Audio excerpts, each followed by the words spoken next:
Minus Imran Khan साहब की भी बात होती रही, खान साहब को कौमी सलामती के लिए खतरा भी करार दिया जा रहा है। तो आप बातचीत के जरिए क्या हासिल करना चाहते हैं? हुकूमत का जो मकसद है, उन्होंने ये बताया कि वो एक ही मकसद है कि इमरान खान साहब को फिलहाल सियासत से बाहर रखना है, इमरान खान साहब को माइनस करना है। पाकिस्तान तहरीक इंसाफ ने PP 167 में जो ज़िमनी इलेक्शन है उसका बाइकआउट कर दिया कि अमेरिका में 2026 में ये लोग ये कर रहे हैं। तो ये जो इस तरह की पावर्स थी, ये 300, 400, 500, 600 साल पहले क्या कर रही होंगी, इसका अंदाजा आप लगा सकते हैं। उस वक्त इनकी सफाकियत का, इनकी नाइंसाफियों का क्या लेवल है। अस्सलाम वालेकुम, उम्मीद है कि आप सब लोग खैरियत से होंगे। सबसे पहली खबर, माइनस इमरान खान और पाकिस्तान तहरीक इंसाफ से मुज़ाकरात। आपने देखा होगा कि हालिया दिनों में हुकूमत की जानिब से बार बार मुज़ाकरात की बात की जा रही है। तो मैंने एक हुकूमती शख्सियत से पूछा कि आप ये कह रहे हैं कि हमने पाकिस्तान तहरीक इंसाफ के साथ मुज़ाकरात करने हैं, इससे पहले पाकिस्तान तहरीक इंसाफ के हवाले से जो आपके बयानात हैं वो हमारे सामने हैं। माइनस इमरान खान साहब की भी बात होती रही, खान साहब को कौमी सलामती के लिए खतरा भी करार दिया जा रहा है। तो आप बातचीत के जरिए क्या हासिल करना चाहते हैं? और फिर मैंने ये भी उनसे कहा कि देखें, अगर कोई गाना भी गाता है इमरान खान साहब का या कोई तस्वीर उठाता है किसी शादी के अंदर, उस पर भी मुकदमा हो जाता है। तो ऐसी सूरत हाल के अंदर आप मुज़ाकरात के जरिए क्या अचीव करना चाह रहे हैं? क्या आपके मौकिफ में कोई तब्दीली आई है? उन्होंने ये कहा कि हमारे मौकिफ में कोई तब्दीली नहीं आई और जो मुज़ाकरात हैं उनका बुनियादी मकसद ही माइनस इमरान खान है। हमें तहरीक इंसाफ से कोई इशू नहीं है और माजी में हमसे ये गलती हुई कि हमने जमात को कमजोर कर दिया, जमात के बहुत सारे लोगों को पकड़ लिया, बहुत सारे लोगों को जमात छुड़वा दी गई। जो कुछ भी हुआ या वो खुद छोड़ के चले गए, जो सारा मामला चला, उसकी वजह से खान साहब की जात के इर्द गिर्द जो है वो सारी सियासत महदूद हो गई और पार्टी कहीं पे नजर नहीं आई। इस वक्त पार्टी के अंदर कोई सीनियर लोग नहीं है। कुछ जो सीनियर लोग हैं जो जमात को छोड़ के जा चुके हैं, अब वो मुज़ाकरात वगैरह की कोशिश कर रहे हैं। और ये जो सारा अमल है, इसका बुनियादी मकसद हुकूमत की नजर में यह है कि तहरीक इंसाफ को एंगेज किया जाए, उनसे कहा जाए कि आप अपनी हुकूमत भी जारी रखें, आप दीगर मामलात भी जारी रखें, लेकिन इमरान खान साहब को आप पीछे ले जाएं, यानी बैकग्राउंड में ले जाएं। फिलहाल जो है इमरान खान साहब की कोई गुंजाइश नहीं है। तो हमारा जो मकसद है, यानी हुकूमत का जो मकसद है, उन्होंने ये बताया कि वो एक ही मकसद है कि इमरान खान साहब को फिलहाल सियासत से बाहर रखना है, इमरान खान साहब को माइनस करना है। और ये जो एंगेजमेंट हम कर रहे हैं, ये बुनियादी तौर पर वही चीज है। तो जो लोग ये कह रहे हैं कि भाई ये अब क्यों मुज़ाकरात की बातें कर रहे हैं और अब क्या इसका नतीजा निकलेगा या हुकूमत के कोई मौकिफ में तब्दीली आई है, तो उन्होंने क्लियर किया कि भाई कोई तब्दीली नहीं है। हम ये समझते हैं कि तहरीक इंसाफ के जो लोग जीत के आए हुए हैं असेंबलियों में, वो अपना किरदार अदा करें, बेहतर तरीके से सियासत करें और इमरान खान साहब को कुछ अरसे के लिए या फिर हमेशा के लिए भूल जाएं। तो इन मुज़ाकरात का मकसद हुकूमत की नजर में यह है, हुकूमती अहम शख्सियत के बकौल, कि इमरान खान साहब के इर्द गिर्द जो सियासत घूम रही है उसको वहां से उठाया जाए और तहरीक इंसाफ के करीब लाया जाए और उसके साथ साथ हुकूमत के करीब लाया जाए, यानी तहरीक इंसाफ माइनस इमरान खान एंड हुकूमत, ताकि मामलात को उस तरह चलाया जाए। क्या ये मुमकिन हो सकेगा? मुझे ये मुमकिन होता हुआ नजर नहीं आ रहा। अच्छा जी, आज अडयाला जेल में खान साहब से मुलाकात का दिन है। खान साहब की बहनें भी वहां पे जाएंगी और पाकिस्तान भर से ये भी कहा जा रहा है कि बहुत सारे टिकट होल्डर्स और MNAs वगैरह जो इलेक्ट होके इस्लामाबाद आए हुए हैं, वो भी हो सकता है वहां पे जाएं। उसके अलावा ये भी बताया जा रहा है कि शायद दीगर शहरों से कारकुन वगैरह भी आए। तो आप देखते हैं कि कितना बड़ा आज वहां पे क्राउड इकट्ठा होता है। अलीमा खान साहिबा ने यह भी अनाउंसमेंट की हुई है कि आज दिन 1 बजे पहले सूरह यासीन का खत्म करवाया जाएगा और उसके बाद जो है वहां पे दुआ वगैरह भी करवाई जाएगी। उसके बाद अगर मुलाकात नहीं होती तो मुझे ये लगता है कि खान साहब की बहनें दोबारा धरना देंगी। फिर इंपॉर्टेंट ये होगा कि हुकूमत की जानिब से क्या कार्रवाई की जाती है और इस धरने के अंदर या फिर उनके एहतजाज के अंदर कितने लोग शामिल होते हैं। तो आज का दिन इस लिहाज से काफी ज्यादा इंपॉर्टेंट है। वैसे वकला की एक लिस्ट भी गई हुई है, क्या वकला से मुलाकात हो जाएगी? वो मुझे नहीं लगता कि उस तरह मुलाकात हो सकेगी, लेकिन खान साहब की बहनों का ये कहना है कि वो आज भी वहां पे जाएंगे। उसके अलावा उन्होंने दीगर जो लोग हैं उनको भी ये कहा है कि आप भी आए, क्योंकि हम खत्म भी करवा रहे हैं। और फिर टिकट होल्डर्स, कारकुन, यहां तक खबरें आ रही हैं कि इवन डेरा गाजी खान से भी लोग आ रहे हैं, मुख्तलिफ इलाकों से लोग आ रहे हैं। अब देखते हैं जनाब कि कितने लोग आज अडयाला जेल में के बाहर जाते हैं और उसके नतीजे में क्या इमरान खान साहब की मुलाकात होती है या नहीं होती। लेकिन आज फिर मुझे ये लग रहा है कि खान साहब की बहनें धरना देंगी और वही जिस किस्म की एपिसोड हमेशा हर मंगल को होती है कि फिर इंतजामिया की जानिब से वो इलाका खाली करवाया जाता है, पहले खान साहब की बहनें वहां पे धरना वगैरह दे के बैठ जाती हैं। तो मुझे भी आज वैसी ही सूरत हाल एक दफा फिर होती हुई नजर आ रही है। दूसरी जानिब सोहेल खान अफरीदी साहब जो हैं वो कराची की तैयारी उनकी मुकम्मल है। 9 तारीख को वो पहले इस्लामाबाद से फ्लाई करके जाएंगे कराची, कराची में उनका पहले दिन मुख्तलिफ लोगों से मुलाकातें होंगी, इंसाफ हाउस में भी जाएंगे, कारकुनों से भी मिलेंगे। उसके बाद उनका जो शेड्यूल है वो भी जारी किया गया है। कराची की जो पार्टी है पाकिस्तान तहरीक इंसाफ की, जो वहाँ पे तंजीम है, उनका ये कहना है कि ज़िला साउथ स्ट्रीट मूवमेंट जो है वहाँ पे वो शुरू करेंगे ज़िला साउथ से। फिर ज़िला कुरंगी भी जाएंगे, जुमे के दिन इस ईरान से मुलाकात होगी। ज़िला मलीर उसका दौरा भी करेंगे सोहेल अफरीदी साहब, ये जुम्मे वाले दिन 9 तारीख को। उसके अलावा हफ्ते वाले दिन सोहेल खान अफरीदी 10 तारीख को यानी फिर कराची से जाएंगे हैदराबाद, और हैदराबाद में जो उनकी एंगेजमेंट्स हैं उसमें वो अगेन सहाफ़ियों से मिलेंगे। कराची में भी वो सहाफ़ियों से मिलेंगे, वहाँ पे वकला से भी मिलेंगे, और हैदराबाद हाई कोर्ट जो बार है, कहा यह जा रहा है कि हो सकता है कि उससे भी वो खिताब करें। उसके अलावा ISF का एक कन्वेंशन भी है वहाँ पे हैदराबाद में, जो स्ट्रीट मूवमेंट है उसके अंदर भी वो हिस्सा लेंगे, यानी हैदराबाद की गलियों में बाहर निकलेंगे और आवाम से इंटरेक्शन करेंगे। और फिर रात को उनकी वापसी हो जाएगी कराची, और 11 तारीख को इतवार वाले दिन फिर कराची में उनकी दीगर मसरूफियात हैं, उसमें डिस्ट्रिक्ट जो सेंट्रल है उसकी वहाँ पे वो जाएंगे, वहाँ पे अपने लोगों से मिलेंगे। ज़िला किमाड़ी में जाएंगे और किमाड़ी में भी वो जाके लोगों से मिलेंगे। फिर ज़िला जो वेस्ट है वहाँ पे जाके लोगों से मिलेंगे, यानी जो स्ट्रीट मूवमेंट है उनकी बाहर निकलेंगे, आवाम के अंदर घुल मिल जाएंगे। इसी तरीके से इतवार वाले दिन 11 फरवरी को मज़ार कायद पे जाएंगे। ये एक बड़ा शो हो सकता है, मज़ार कायद पे भी उन्होंने जाना है। तो बताया यह जा रहा है कि दिन को तकरीबन 4 बजे के करीब, 3:30-4 बजे के करीब वो मज़ार कायद जाएंगे इतवार वाले दिन। उसके बाद सिंध में जो उनकी पार्टी की काबीना है उसका इजलास वगैरह भी होगा, वहाँ पे भी वो शिरकत करेंगे। फिर अगर आप 12 तारीख को उनकी दीगर मुसरफियात देखें तो उसमें ज़िला ईस्ट जो है वहाँ पे अगेन मीडिया इंटरेक्शन होगी। तो कराची में भी वो वकला से भी मिलेंगे, दीगर लोगों से भी मिलेंगे, उसके साथ साथ जो है मीडिया से भी मिलेंगे, अवाम से भी मिलेंगे, स्ट्रीट मूवमेंट भी चलाएंगे।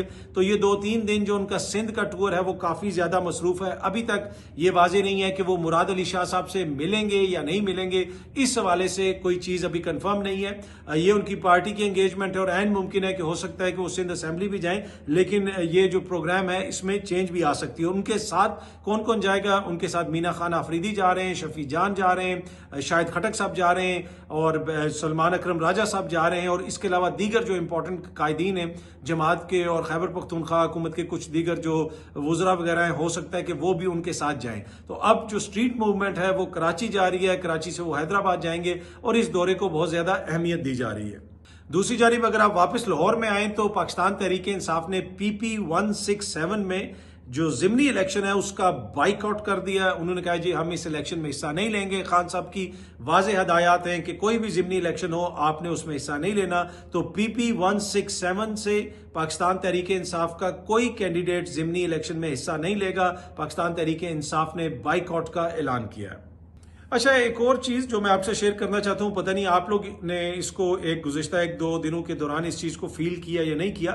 इस्लामाबाद में जो मोबाइल नेटवर्क्स हैं उनके ऊपर जब आप इंटरनेट इस्तेमाल कर रहे होते हैं तो उसमें काफ़ी ज़्यादा रुकावट आती है। समटाइम जो मुख्तलिफ ऐप्स हैं लाइक X या दीगर ऐप्स वो खुलती नहीं है, और व्हाट्सएप कॉल भी आप करें तो वो भी बार बार कट जाती है, या सिग्नल सही नहीं जाता, कनेक्टिंग आ रहा होता है। तो क्या आपको भी इस किस्म का कोई इशू आ रहा है इस्लामाबाद के अंदर? तो गुज़िश्ता 2 रोज़ के दौरान इस किस्म के इश्यूज मैंने खुद फेस किए हैं। फिर मैंने दीगर दोस्तों से पूछा तो वो भी यही बताते हैं कि जब हम बाहर जाते हैं, मोबाइल नेटवर्क इस्तेमाल कर रहे होते हैं, उससे इंटरनेट इस्तेमाल कर रहे होते हैं, तो व्हाट्सएप पे भी इशू आता है, डिफरेंट ऐप्स को एक्सेस करते हुए इशू आता है, इवन के जो बैंकिंग ऐप्स हैं उनको एक्सेस करते हुए इशू आता है कि बहुत सारे लोग बैंकिंग ऐप्स इस्तेमाल करते हैं, बाहर जाके उसके जरिए पेमेंट्स वगैरह करते हैं, तो उसमें भी इशू आ रहा है। आप किस शहर में हैं? क्या गुज़िश्ता 2-3 दिनों के दौरान आपने ये चीज़ नोट की है कि आपके इलाके में मोबाइल नेटवर्क्स के ऊपर क्या इंटरनेट का कोई इशू आ रहा है या नहीं आ रहा है? तो ज़रूर कमेंट करके हमारे साथ शेयर कीजिएगा। अच्छा जी, भारत से एक यात्री आई थी, एक सिख खातून आई थी करतारपुर, उन्होंने यहाँ पे आके इस्लाम कबूल कर लिया और एक पाकिस्तानी शहरी से शादी कर ली। अब उनका वीज़ा ख़त्म हो गया है। ये सामने आप खबर देख सकते हैं। वजारत दाखिला ने पाकिस्तानी शहरी से शादी करने वाली 9 मुस्लिम भारतीय खातून को भारत डिपोर्ट करने से रोक दिया। ये आपको उनका पासपोर्ट भी नजर आ रहा होगा। अब इस खातून ने इस्लाम कबूल कर लिया, अपना नाम चेंज कर लिया और एक पाकिस्तानी आदमी से शादी कर ली, लेकिन इसका वीज़ा एक्सपायर हो गया, तो इसके ऑर्डर आ गए थे कि इसको वापस भारत भेज दिया जाए, इसको डिपोर्ट कर दिया जाए, लेकिन उसके बाद आखिरी टाइम के ऊपर अब इस हुक्म को रोक दिया गया। अब देखते हैं कि इनको वीजा मिलता है या नहीं मिलता, क्योंकि ये इस्लाम कबूल कर चुकी हैं, एक पाकिस्तानी से शादी कर चुकी हैं। तो ये बड़ा इंटरेस्टिंग केस है। इसके हवाले से भारतीय मीडिया भी वहां पे काफी कुछ रिपोर्ट करता रहा है, लेकिन इस खातून ने अपनी मर्जी से इस्लाम कबूल किया, उनका ये कहना है, और अपनी मर्जी से उन्होंने शादी की और वो वापस नहीं जाना चाहती, वो पाकिस्तान में रहना चाहती हैं। तो पहले तो पाकिस्तानी अथॉरिटीज उनको डिपोर्ट कर रही थी, लेकिन अब उनकी डिपोर्टेशन को रोक दिया गया। अब देखते हैं कि उनको पाकिस्तान में रहने की इजाजत मिलती है या नहीं मिलती। अच्छा जी, इस्लामाबाद को 3 टाउन कॉरपोरेशंस में तकसीम करने का फैसला किया गया है। शहर के 3 मेयर होंगे। ये खबर सामने आप देख सकते हैं। इस्लामाबाद में जो कुछ हो रहा है बड़ा अनप्रेसिडेंटेड है। जिस तरीके से यहाँ पे दरख्त काटे जा रहे हैं, अगर आप रऊफ क्लासरा साहब का जिक्र करें, सीनियर सहाफी हैं, वो मसलसल इस चीज को हाईलाइट कर रहे हैं। और उसके बाद मैं देख रहा था कि दीगर बहुत सारे सीनियर सहाफियों ने भी इस तरह की वीडियो शेयर करना शुरू कर दी हैं। जो इस्लामाबाद के शहरी हैं, उन्होंने इस तरह की वीडियो शेयर करना शुरू कर दी है कि कैसे इस्लामाबाद को बदला जा रहा है, कितनी बड़ी यहाँ पे चेंज आ रही है। इसको कंक्रीट का एक जंगल बनाया जा रहा है, कहीं पे दरख्त काटे जा रहे हैं, कहीं पे नई कंस्ट्रक्शन हो रही है। तो जितनी तेजी से इस्लामाबाद को बदला जा रहा है, मेरे ख्याल में ये ऑर्गेनिक चेंज नहीं है, बहुत ज्यादा जल्दी से इसको तेजी से इसको तब्दील करने की कोशिश की जा रही है, जिसकी वजह से यहाँ के जो मुकामी लोग हैं वो ये कहते हैं कि अब ये वो इस्लामाबाद ही नहीं रहा। गुज़िश्ता चंद दिनों के दौरान, बल्कि चंद हफ्तों के दौरान, जब बार बार स्मोक का जिक्र आता है, लाहौर की फिजा का जिक्र आता है, लेकिन अगर आप AQI इंडेक्स चेक करें तो इस्लामाबाद की फिजा के अंदर भी काफी ज्यादा आपको आलूदगी नजर आएगी, काफी यहाँ पे आपको खराबी नजर आएगी। और उसकी बुनियादी वजह यहाँ पे होने वाली बहुत सारी कंस्ट्रक्शन, यहाँ पे ट्रैफिक का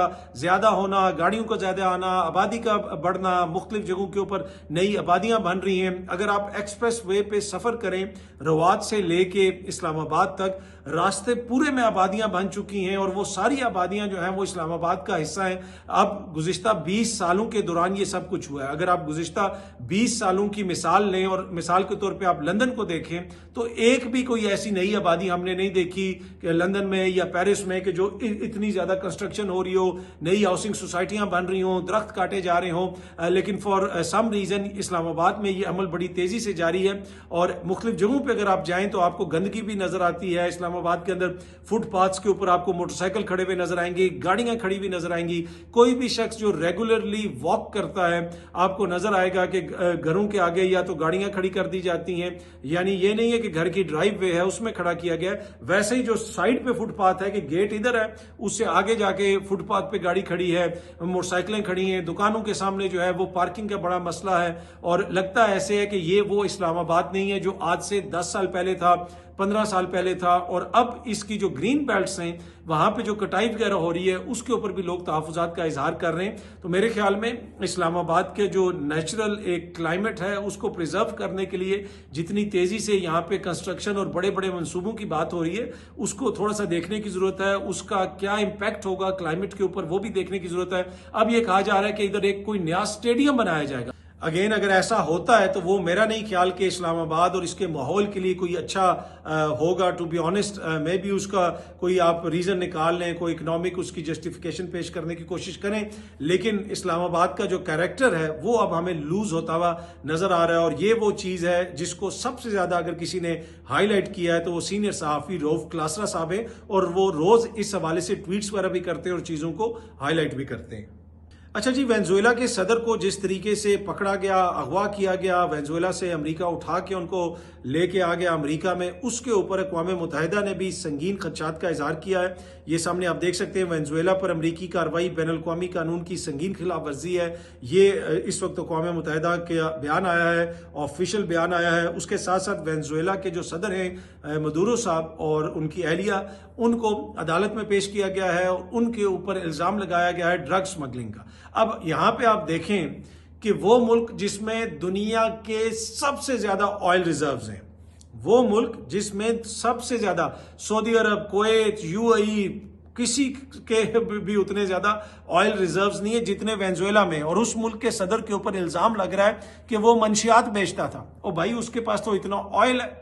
वहां से उसने अमेरिकन ऑयल कंपनियों को निकाला, तो उसके बाद जो कुछ हुआ वो हमारे सामने है। एनीवे, वेनेजुएला के सदर ने अदालत के अंदर उनके ऊपर जो इल्जाम लगाया गया उससे इनकार किया है, उनकी एहलिया ने भी उससे इनकार किया है, लेकिन अमेरिका उनको पकड़ के ले आया है, उनको हथकड़ियां लगा के कभी इधर फिराया जा रहा होता है, कभी उधर फिराया जा रहा होता है। वैसे आप अगर कोई तारीख की किताब पढ़े ना, और जिसमें हम पढ़ते थे, देखते थे कि फलाने जो है जमाना कदीम में एक रियासत के ऊपर हमला किया गया, उसके बादशाह को पकड़ लिया गया और बाहर से आने वाली फौजों ने उसको फिर गलियों में फिराया, फिर उसको अपने मुल्क ले आए। लगता है ऐसे है कि कोई वो जमाना जिस जमाने में ना कोई इंटरनेशनल लॉ था, ना कोई कानून था, ना कानून की अमलदारी थी, ना अक़वाम मुत्तहिदा थी। लगता है ऐसे है कि ये कोई 2000 साल पुरानी कोई स्टोरी हम देख रहे हैं कि एक मुल्क के अंदर आप गए, उसके सदर को पकड़ के लेके आ गए और फिर उसको परेड कर रहे हैं, उसको फिरा रहे हैं अपने मुल्क के अंदर, हथकड़ियां लगा के कभी इधर लेके जा रहे हैं, कभी उधर लेके जा रहे हैं।